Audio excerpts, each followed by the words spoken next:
as we'll see, on equal rights.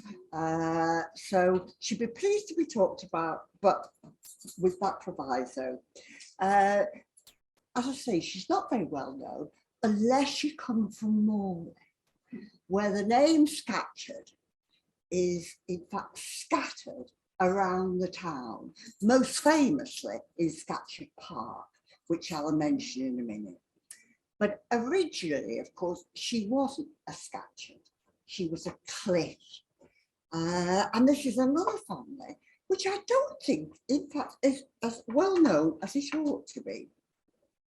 She was born in 1842. She was the fourth daughter of a very large family of 14 children. Her father, get the slides going, was this man, Joseph Cliff. He had risen from rather humble beginnings in Wortley. He'd gone to Wortley Grammar School with him. His father was a clay dealer. Now, I'm not quite sure what that means, except the obvious thing that, you know, local clays, and he sold them. But anyway, Joseph set himself up as a brickmaker, who then in fact moved on into sanitary wares. And I think he's the right man in the right place.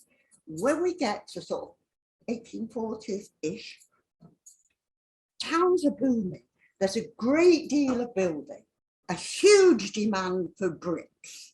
But also what's happening is that public health reforms means that there are more water supplies, there are more sewers and so on. And these are the sorts of things that he makes.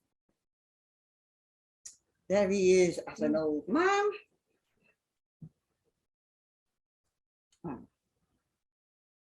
This is his house, but I'll come back to that in a minute. There's one of his bricks. Now, he makes bricks not just locally, all over the country. Do you know there are people who collect bricks? And they appear on sort of eBay. And, you know, Google it and you'll get, in fact, people talking about, I've discovered a so-and-so brick in so-and-so place. Well, somebody's just discovered one of Joseph Cliff's bricks in the Tower of London. So you don't get much more prestigious than that. That's the other sort of thing. These are trade catalogues. For sale on eBay, garden furniture now, you see. If you have it as a planter, very expensive actually. I was quite surprised, but he made that sort of thing. Made coloured bricks. He did make some tiles, but they were nowhere near the art tiles that you associate with Burmontoffs. Although the company, Joseph Cliff and Sons, actually becomes part of the cartel, the Leeds Fire Clay Company, which does include Wilcox of Burmontoffs. So they do get associated with tiles. Now, the other thing that if you're in fact making bricks, you need coal. You need lots of heat for the firing. And so he begins to buy collieries. And he owns, for example, the Middlefield colliery, which is outside Leeds. But he owns other collieries as well. And this is, I think, a disc, isn't it, from one of the collieries. Right, that's the end of him. He also becomes, go back to the house now, he becomes a director of, he owns the Iron and Steel Works in Scunthorpe as well, so he moves over into Iron and Steel. In 1843, he builds for his family this big house, which is still there. It's called Western Flats. He called it Cliff House, but it's now at the centre of a public park in Wortley. I'm not sure, do you know, Roy, whether the house is occupied at the present time? I have a feeling it's boarded up, although it is a listed building. It was in the ownership of the local authority. and it was given to, in fact, the Leeds City Council by one of Joseph Cliff's sons in 1902 to be a public park, and the building was retained and has gone through various uses. Cliff's obituary, Joseph Cliff's obituary, refers to his public life. He was a councillor, he was a magistrate, the obituary refers to his philanthropy, all the good causes that he supported, but he also has another side to him, and this is revealed by a recent memoir from a member of the Kitson family. Alice's sister married James Kitson, so that's the connection. But actually, they kept in touch even after Emily Kitson, Kitson's wife, died. And so he was always, James Kitson was always referred to by Alice as in fact her brother-in-law. But anyway, in this memoir, it says, for Joseph Cliff, money was his God. So he was, in fact, determined to make money, which explains probably all these ventures. He had a huge portfolio of ownership by the end of his life. And in the same memoir, the story is recounted of how a young visitor comes to have tea in the drawing room at, in fact, Cliff House. And she's very impressed. And this little girl, or the young woman, says, are those gilt chairs really gold? To which Mrs. Cliff replies, oh no, my dear. If they were, we'd have turned them into guineas long ago. Now, Cliff had been brought up as a particular Baptist, worshipping actually in Bramley, in a chapel in Bramley. But at some stage, and I can't quite discover when, he joined the Unitarians, and so he becomes part of the congregation at Mill Hill Chapel. Now, this transfer of religious allegiance was to have very important consequences, both for himself and his family. After the Municipal Reform Act of 1837, Mill Hill became, or Mill Hill Chapel, which of course, in a way, we're associated within this library, Mill Hill Chapel became the political hub, really, of Leeds. It was known as the Mayor's Nest because so many of the mayors of Leeds actually were members of the chapel. It was very important for making economic links between people as well, and also personal links, people intermarried, which explains why Emily Kitson marries, in fact, James Kitson, because both had been Sunday school teachers at Mill Hill, which was how they met. So Alice would be attending Mill Hill Chapel, but I'll come back to that in a minute. The important thing, I think, both for Emily and for Alice and for their other daughters as well, is that the Unitarians really believe that women deserve to be educated on the same basis as men. This is really harking back to Joseph Priestley and the Enlightenment, and the idea that women have a smaller brain or can't cope, or physiologically, you know, it's damaging to them to, in fact, be interested in reading, writing and education. Not at all part of the Unitarian philosophy. And I have just got from the library, which I will point out to people because I didn't know, Unitarian Women, a legacy of dissent, and that goes through some very famous Unitarian women. She was never brought up to think of herself as an inferior being, a second class in any way whatsoever. We don't know much about her early life. It was undoubtedly spent in the nursery with nannies, and also there were governesses which appear in the censuses of 1851 and 1861. But perhaps unusually, Alice actually and her sisters went to the Mount School in York, So they must have boarded there at some stage after being schooled at home. And that is unusual, to send your girls away. And it perhaps in Alice's case explains her really great respect for the Quakers who ran the Mount School. And she was, as we'll see, associated with all sorts of famous Quaker ladies and also with Quaker organisations. The earliest instance I can find of Alice's involvement in politics is a subscription to, she's in her early 20s, so it's about 1863, when she contributes to the Leeds Ladies Relief Committee for Distressed Lancashire Operatives. That's a mouthful.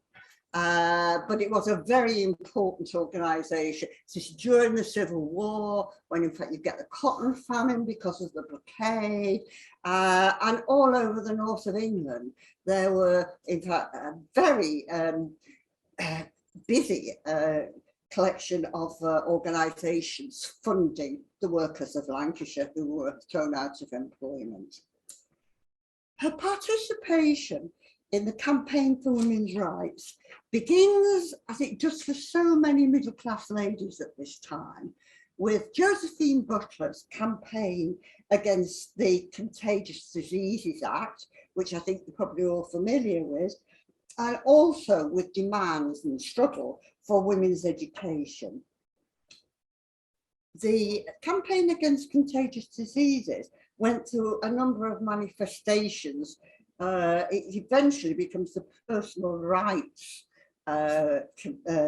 Society, and Alice is a member all her life of it.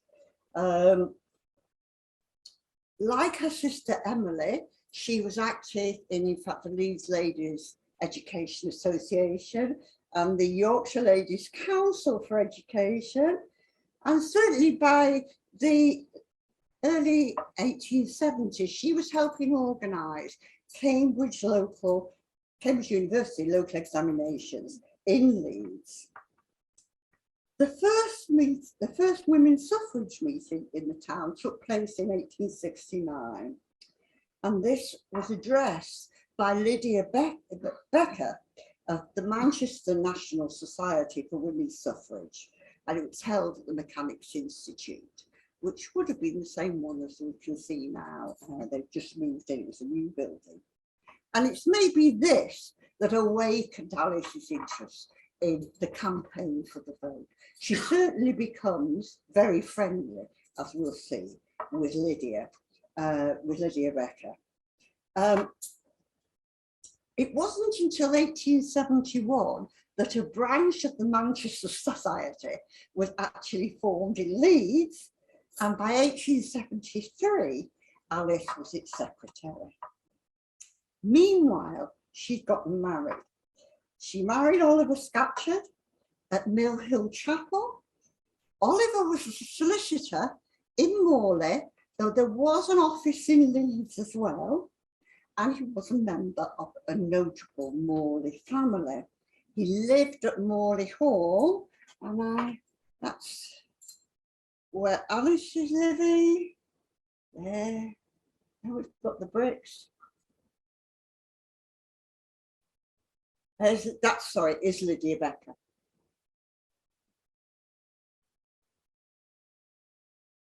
This is Oliver. And this is Morley Hall. In many ways, it was a very curious match. Alice was 29, which is very old for a Victorian middle-class lady to be getting married. Oliver was 36. Alice had been brought up in a politically active household. We've mentioned father was councillor, magistrate. She was already involved in the women's movement. Oliver was uninterested in politics. He was interested in sport, and particularly cricket at one point, golf, but then particularly hunting and shooting. There you see him again.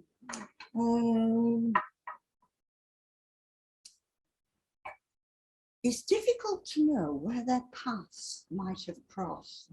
His family weren't Unitarians, so those sorts of marriage links which centred down Mill Hill certainly wouldn't apply to them. The only arena that I can find that they had in common where they might have met was the RSPCA, which seems a bit odd when you've got this, but be that as it may, both held office eventually in the RSPCA, and Oliver, when he died, left them £1,000. It was anything but a conventional marriage. I think you can see that that's going to happen. She did take her husband's name, but she always signed herself Cliff Scatcherd. So she kept her maiden name as well. In the press, she's always referred to as Mrs. Scatcherd, but when she signs her name, it's both of them. She refused to wear a wedding ring, which caused all sorts of problems when they went travelling with her husband and had to stay in hotels. There's a lot of explaining to go on. She wouldn't attend any wedding where, in fact, the bride had to say that she would obey her husband. For the first 12 years of their marriage, they lived at, in fact, Alice's house. Didn't move into Morley on the Morley Hall. Alice owned in her own name, Married Women's Property Act's gone through by there, so she owned 5 houses in Victoria Terrace. Now, those of you who are as old as me can actually remember Victoria Terrace. It's where the university is. It's sort of near Cavendish Road, that sort of area had Victoria Terrace in it, long since gone. But she let out the houses to provide an income for her, but lived at number 27 here. Although the couple remained childless, Alice does seem to have been fond of children. And if we look at Christabel Pankhurst's autobiography, she says that Alice was a great nursery favourite, which I presume means that when she went to their house, they had a house in Bristol Square, by the way, did the Pankhurst. When they went to their house, Alice would go upstairs to the nursery to chat with the children. The other thing that impressed Christabel, again, it's going back to how unconventional she is, Christabel was very surprised that she didn't have a veil on her hat. When she went outside, she didn't pull her veil over, whereas Emmeline, ever fashionable, of course, did. She always had one of those hats with a veil. Like her co-activist from Leeds, Isabella Ford, Alice was determined to reach out to working class women. And one of the ways she was to do this was by championing the cause of women's trade unionism. In 1874, with a Dewsbury weaver called Alice, she set up branches of the Women's Trade Union League, and she helped to organise a 6-week strike of 25 to 30,000 men and women in Dewsbury and Batley. In 1875, she gave evidence to the Royal Commission on the consolidation of the Factory and Workshops Act when they came to Leeds in the July of 1875. Along with other feminists, she feared that the new legislation would reduce the opportunities for married women to undertake factory work. And she told the Commission the Act was intended to restrict the employment of married women and to cripple their capacity to earn their own money. Again, she becomes involved in minor strikes, despite the fact that her family do own mines. And there's another very celebrated strike of women in the West Riding at Alverthorpe outside Wakefield. And this was where, in fact, women went on strike because they'd introduced new machinery, and that pulled down the police rates for, in fact, the work that they were doing. And Isabella Ford and Emily Ford were both involved in this strike. Alice was involved, in fact, with the successful negotiations, which brought the women back to work, but the company, in fact, refused to re-employ 16 weavers. And Alice paid for them to move to Morley, and she paid for their board and lodging until they could actually find employment. In 1876, Alice was elected to the Executive Committee of the Manchester Society, a position that she was to hold until she resigned in 1885 over policy differences. One of the historians of the women's movement in Britain, Elizabeth Crawford, says of Alice, the suffrage campaign, so well organised in Leeds between 1873 and 1885, had owed everything to Alice Scatcherd. She's held, I'm not quoting now, she's held meetings for working women, meetings for women ratepayers, which are important because, of course, the whole question of the vote was whether, in fact, you've got to be a ratepayer or not. She had what were called drawing room meetings in her own home. After one meeting of the women ratepayers in 1876, she wrote to Lydia Becker, "We had 400 of women or more and a sprinkling of men. It was really a glorious meeting. The tone was enthusiastic. Towards the end, it was indeed a merry meeting. The slightest joke seemed to set both men and women off laughing. The place rang with clapping and laughter. I wish I had a meeting tonight. I've never been happier in the whole of my life." So she obviously, despite poor Oliver, who is out shooting, fishing or whatever, and doing this sort of legal work, she is very busy organising the movement in Leeds. The first time I can find an instance of her speaking in public, i.e. being the speaker, is in November 14, 1874, when she gives a talk to Woodhouse Mechanics Institute, which is also still there in Woodhouse. She starts off pretty conventionally about why women need the vote and how this isn't about selfishness on the part of women, it's for the good of the whole country. But then she continues, condemning the current state of women's education. The waste of time in the life of young women in her station was really frightful. And it is, in my opinion, greatly owing to their minds being unoccupied, now wait for it, this is very strange, that so many females entered into the excitement of high churchism and thus became subject to priestly influence. Now, I don't know who she's got in mind, actually. This is 1874, but presumably it is somebody who is triggered off this.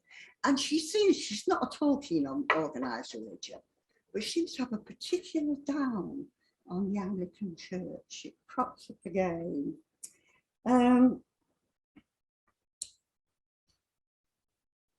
This is the account in the newspaper of that meeting in Woodhouse.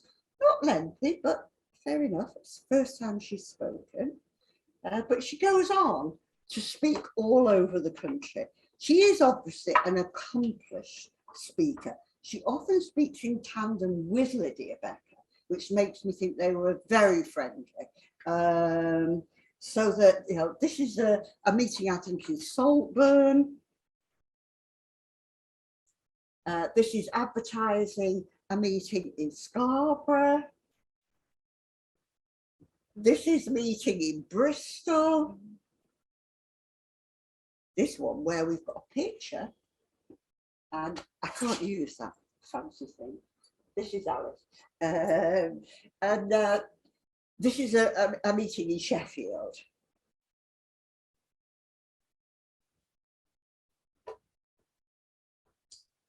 in the summer of 1880, she goes on a 6-week speaking tour of the Isle of Wight with Lydia Becker. And they believe, and it's often said, that it was this tour which persuaded the House of Keys to give the vote to women ratepayers in 1881. So I don't know whether this is the earliest example, because I don't know things about New Zealand and when women there got the vote, but it's certainly women in the Isle of Man got the vote much earlier than any other part of this country. Now, one of the issues which tended to cause fissures in the women's movement at the time was the role of political parties. Some women were hostile to parties altogether. They were men's affairs. Women shouldn't have anything to do with party politics. Others believed that despite Gladstone's opposition to the extension of the vote to women, the Liberal Party was the most likely to introduce women's rights, and that therefore women should be active in the Liberal Party. Now, it's not surprising that Alice was part of that group, having been brought up in the Liberal Party. And as I mentioned before, she was quite close to her brother-in-law, Sir James Kitson. I'm trying to think when he was made Sir James, but I can't now. But Kitson was a friend of Gladstone's. He was the president of the National Liberal Association between 1883 and 1890. He was the leading writer of the Liberals in Leeds, and he became a Liberal MP for Combe Valley between 1892 and 1907. Alice, representing Morley Liberal Club, was one of only 9 women delegates who attended and spoke at the National Conference of Liberal Associations, which was held in Leeds in October 1883. Alice invited the other 8 delegates and friends to her home in Virginia Road, Victoria Terrace, where a heated discussion took place about whether Liberal women should establish their own Women's Liberal Association, or whether they should just work in the party. Some people supported, were against such separatism and thought you ought to work in the party generally, rather than have your own separate organisations. The following year, again, she's elected delegate from the Headingley Liberal Club to the Leeds Liberal Association. And when she attends the International Council of Women's Liberal, the International Council of Women's inaugural meeting in Washington in 1888, she was actually a delegate of the Women's Liberal Association of the West Riding. This was a 3-week conference organised by this lady that you can see here, Susan Anthony, who was one of the very famous American suffragists. And Alice, she'd already had dinner with Alice, but I'll come to that in a moment. At the conference, Alice spoke on the legal condition of women in Great Britain, which she did under 4 headings: women's industrial rights, property rights, family rights, and personal rights. As she finished going through this, it's quite a long speech. You can actually get it online. So it goes on for probably about an hour or so. But her final words were to the delegates: when people tell you to leave politics alone, do not listen. A nation that leaves politics alone is a doomed nation. Now I want to make just, a report on the meeting in the American paper says Alice is a tall, fair woman and most eloquent speaker. And top row, second from the right, that's Alice at the Washington conference. My detour is to say something about Susan Anthony. I don't know about you, but I feel terrible. I know quite a lot about women's movements in England, but I know nothing about them anywhere else really, except perhaps Germany. Susan Anthony is really, Susan B. Anthony, to give her a full name, is really very important. Anyway, the reason I'm talking about her is she comes to Leeds to stay with Hannah Ford. This is Isabella and Emily's mother at Adel Grange, again, a house you can go and see. She arrives on the 17th of October, 1883. When she gets there, Emily's at home with a friend of hers. And I think I'll put friend in inverted commas there. But also staying at the house is Margaret Priestman. Now the Priestmans are three sisters, Priestman sisters. They are all, in fact, members of the family of John Bright and his son, Jacob Bright. Now, these again are key figures in the women's movement. So they're at the house. The next day, Susan goes down from Adel Grange to the town hall to the Liberal Party conference that's being held there. Then she goes to Mrs. Scatcherd's and she has tea with the other women delegates. Then she goes back to the town hall to hear, in fact, John Bright speak. On the Friday, Susan spends her day in Adel, and in the evening, Mrs. Scatcherd comes to dinner with a New Zealand friend. Now, I don't know who the New Zealand friend is. Susan notes in her diary, I like Mrs. Scatcherd very much. She is less bound by old customs than any of the women I have met here. Well, we know that, don't we now? On the Saturday, Mrs. Ford and Susan go to Haworth. Susan Anthony is a fan of the Branches, I don't know. Then on the Sunday again, they go for walks. This is interesting. She writes in her diaries of, in fact, Mrs. Ford and Emily. Both are great believers in spiritualism.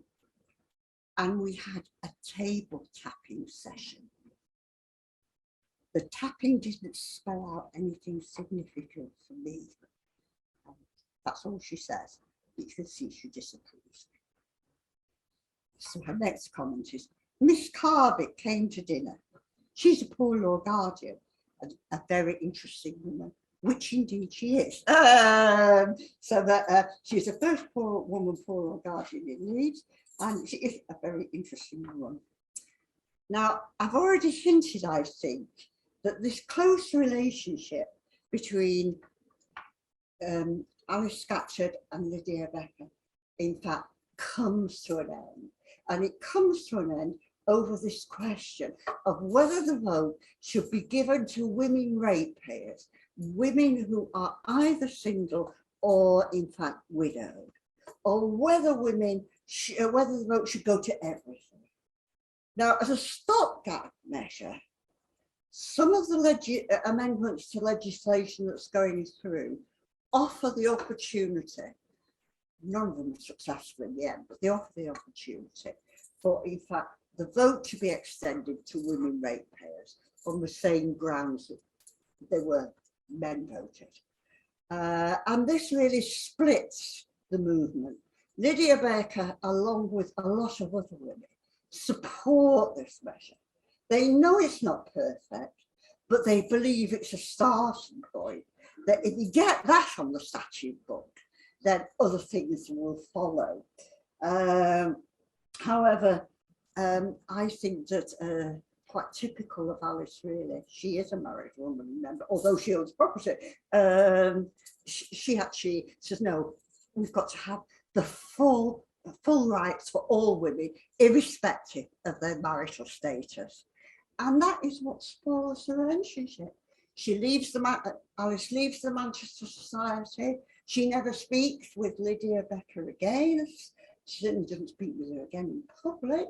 Lydia Becker does actually die in 1890, but still. So that there seems to be a bit of a lull in Alice's political activities. But then in 1889, along with Elizabeth Wollstonecraft-Elmy and Harriet McQuilcam, she founds the Women's Franchise League. I don't know. Oh, I'll tell you what this is. This is the meeting at St James's Hall in London, near Piccadilly. And you can see, it says Leeds, it's a delegation from Leeds on the left.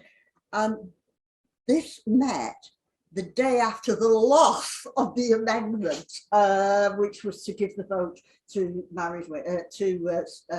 women ratepayers. But they still carried on with their meeting. So that's what that is. And that's sort of the picture of it. That's Rhoda Garrett. The other one is, this is Elizabeth Garrett Anderson.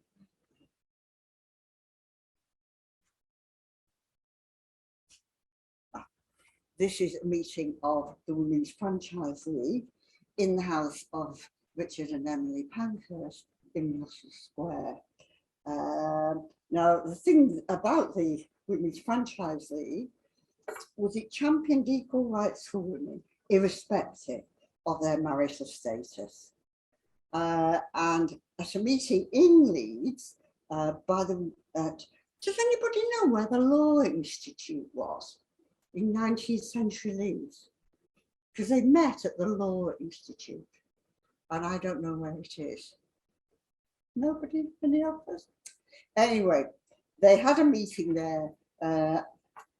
Alice was actually the treasurer of the organisation, and she pointed out in her address that women were in revolt against their self-effacement, and that they couldn't develop their full sense of selfhood without having the vote. She goes on in her speech to say that there are two questions, and two alone of any great magnitude before the country at present. One's the Labour question and one's the women's question. And as with other radical feminists, in fact, they didn't really make much distinction between the two, because in fact, women would never be independent if in fact they were financially dependent. So there's this great emphasis among some suffragists about you've got to have economic rights, otherwise you can't in fact exercise your political rights. She goes to America. Oh, one of the things that she's interested in is two things which the organisation campaigns about in particular. One is about the custody of children, and one is about the divorce law. And they're particularly interested in amending the present divorce legislation so that men who are perpetually drunk can actually be divorced. I don't know whether that is successful, but they do get, finally, the rights for all women, including married women, to vote in local elections. That comes about in 1894 in the Local Government Act then.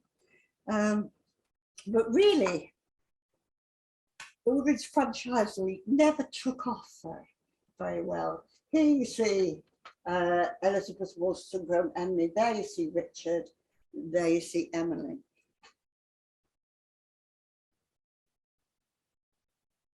And there you see, this is 2 guineas. It's given by, and I've forgotten his name, can't read it very well either, but he's the first Indian MP. Does he sit for Finsbury? Somewhere like that in London. So that he is not joining, I don't think. He's actually just made a donation. And as you can see, it's signed by Alice.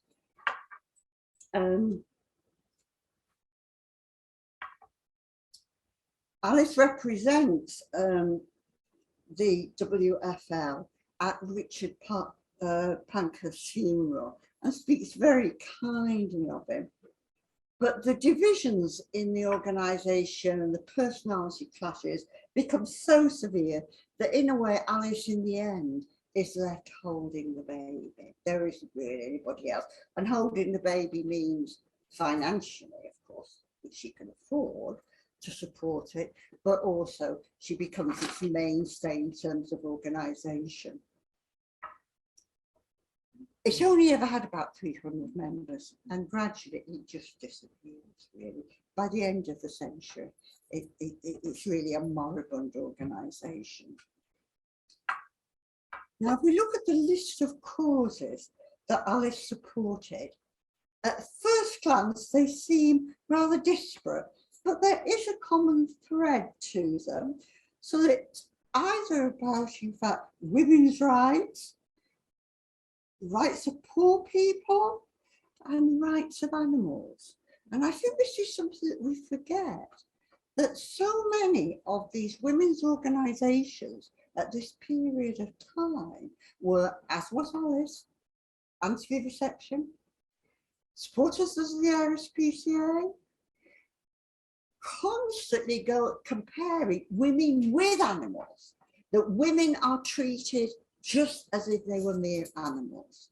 And that was not just when that declaration was made, it wasn't just that women were treated badly, it was that animals were treated badly. People used to laugh. This is Isabella Ford's sister-in-law, actually.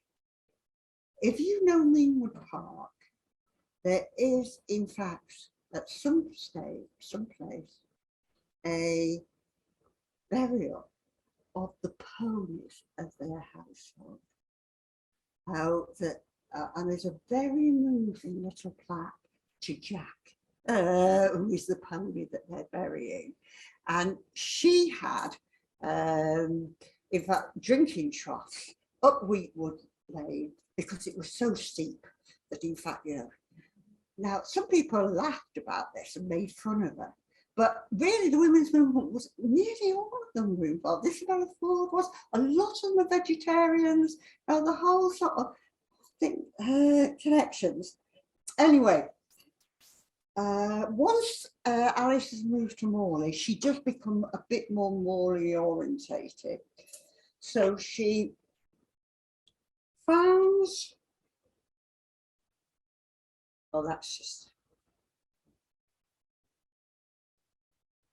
that's Morley Hall again, so she's living there now. Now this very poor photograph is laying the foundation stone of Morley Adult School. This is a Quaker organisation in Morley, and Alice teaches women's classes there. I think got the date when it's opened, 1894. There it is again, and there it is. She also founds the Morley Cooperative Women's Guild, and she's its president for 10 years. She founds the Morley District Nurses Association and teaches a class on first aid there. In 1886, Oliver is first elected to the council. He managed to squeeze it in, I think. But anyway, he's defeated a year later. So he's then immediately made an alderman. Scatcherd's a bit like Lawson Manor of Morley. Anyway, he eventually ends up as, in fact, the mayor between 1898 and 1900. And really, during that period, Alice devotes herself to the mayoral duties. So the open things and have parties, things for the people of Morley. There you see him in his chamber of office. One of the things they do is present Morley with this town mace, which was made by Walter Crane. And that's the mace there's just been an uproar because £5,000 has just been spent regilding it. You may agree, disagree with that, or agree with it. Anyway, there it is. In 1903, Alice was elected to the school board. By no means the first woman to serve in the school board. They'd been elected in 1870 and the first. Anyway, but unfortunately, a year after election, she has a stroke, and it is a very, very serious one. And she retires from public life. Her husband dies the following year in 1905, and he leaves the land and £1,000 for Scatcherd Park. Now, a year later, Alice herself dies. Now, we've seen that she was very critical of organised religion, and as a concession, she did agree, in a way, against her better judgment, to be buried in the Scatcherd mausoleum, which is still in there. What she wouldn't have was any Anglican officiating at her burial. And indeed, the Reverend Charles Hargrove from Mill Hill came over to carry out the service. You do find a number of obituaries in the press. The one I'm going to refer to here is from the Mercury. It's written, a woman of intellectual attainments and a powerful and gifted speaker. And then it says, possessing a store of delightful anecdotes. Now, I'm sorry I haven't been able to find any of her anecdotes, but I think one of the things this did for me anyway, looking at her life, I've always thought she's very principled, but she's rather austere. But she's got, I now know she has a story of anecdotes that she sprinkled over her talks. So that sort of softens her character somehow. Right, thank you very much for listening.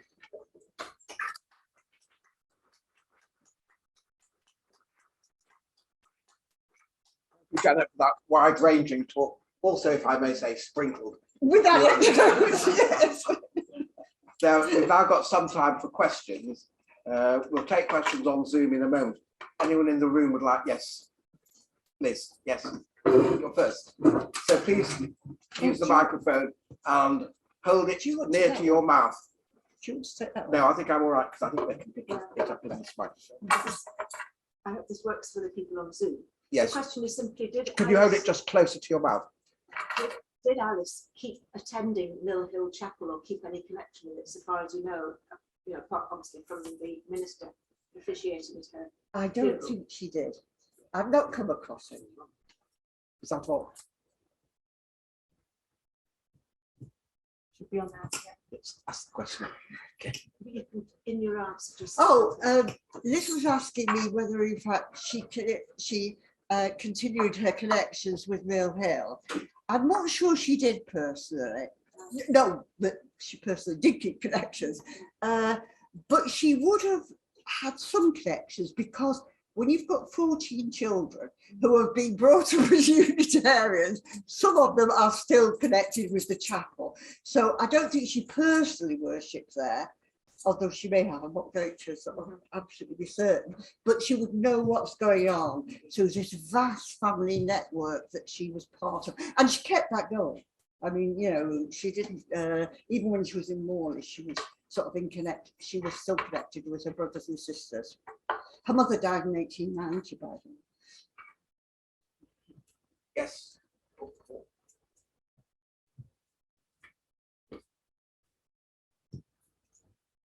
Do you think Alice Scatcherd would have approved of the subsequent tactics of suffragettes like Eileen Casely and Kathleen Holton, smashing windows and setting fire to letterboxes and other acts of violence in the earlier 20th century? Well, obviously, I don't know. My feeling is she would not. But times move on, don't they? I don't know if I've got the poem with me. That's what she recited.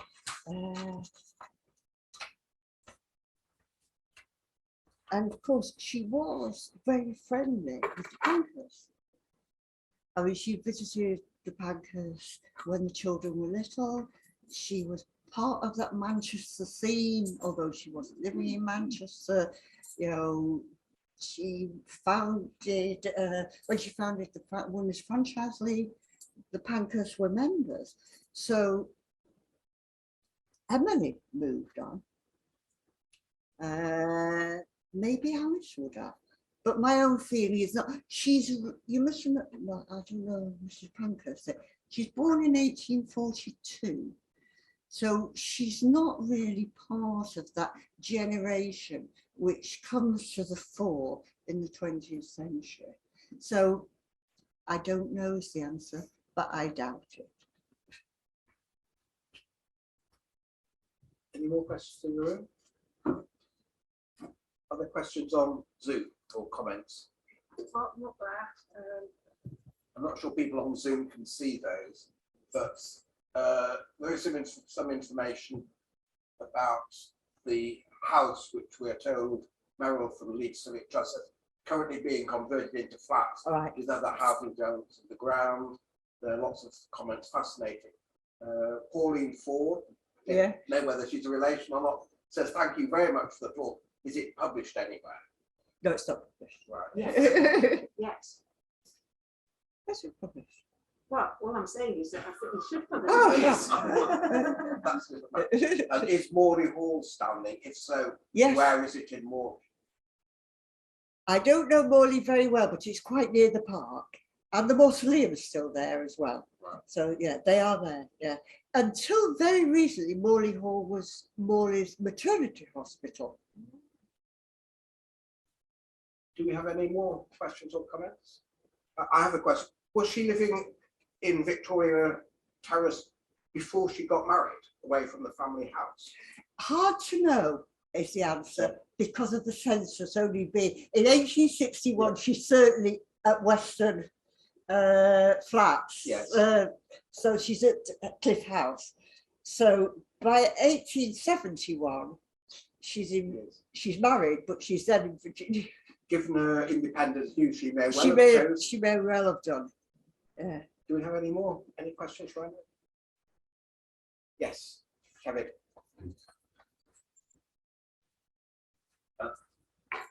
This may Come on.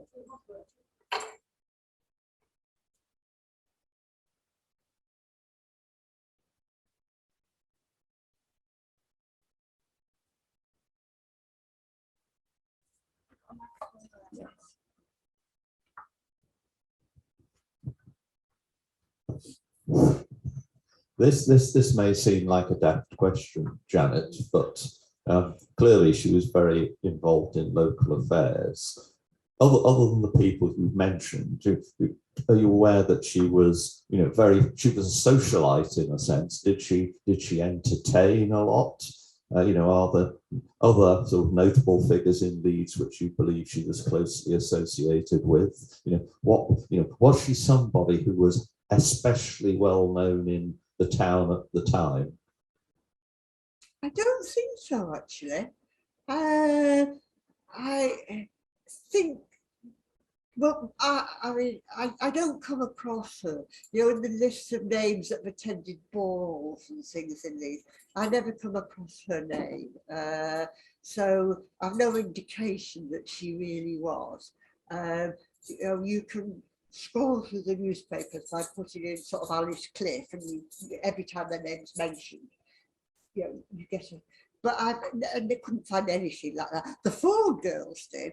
They were, but I've not come across it with Alice. She is a bit older than the Ford sisters, but no. Anyway, I'd like to finish by reading you a poem that she read to the Americans when she was speaking. And I'm not even going to tell you who it's by. New occasions teach new duties. Time makes ancient good uncouth. They must upward and onward. Who would keep abreast of time? Lo, the campfires gleam before us. Ourselves must be pilgrims, launch our Mayflower, and steer right boldly on the tempestuous wintry sea.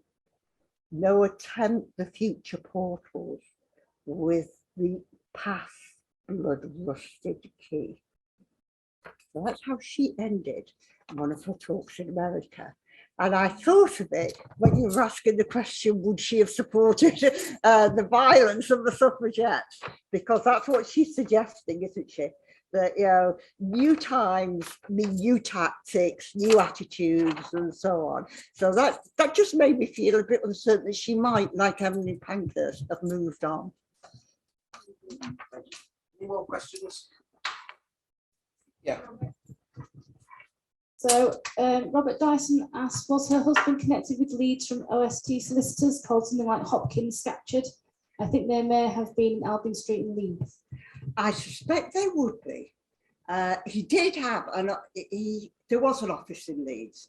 So it sounds like an amalgamation, doesn't it? Scatcherd isn't that common a name, really. So that it's pretty common in Morley because of these connections with the family. But yeah, I suspect it was. And then we've got Tracy's asking, did Alice know Ena Kitson Clark?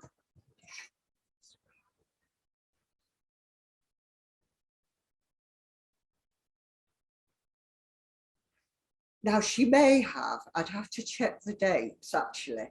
Remember she dies in, well, let's say she's out of action from 1904. And I'm not sure when Ena Kitson Clark was around. She's certainly of a very different generation than Alice. She is much later, but they clearly know each other, the Kitson, you know, the Cliffs and the Kitchens. I mean, they're doing to marry, not just the one instance I've given. They are quite intimately connected. And then I've got another question, did she leave a will? I don't know that she did, but I've not checked it, I must admit. I know that her husband left £48,000. Not an enormous amount, actually, but there was the house and presumably land and all the rest of it. Yeah. And of course, they had no children, so I don't know who finally. I suspect it would have all gone into his family, wouldn't it? You know, his relations. Could I just ask one else? Yes, sure. Was she a library member? I know I can go check after, but I know you've done your research, so I know you'd know. No, I don't know, because I kept thinking I'll check Alan's list. And I didn't. So I don't know whether she was a library member. In which case we need to find out, don't we? Yeah. So we could put a picture of her up as a library member. She was, I think one of the reasons she quotes this poem, which is not her own, is she did write poetry. But the one piece I have read is so abysmal. I was actually embarrassed to read it out. It was awful. Thank you very much, Janet. Can we thank Janet again for the most interesting, wide-ranging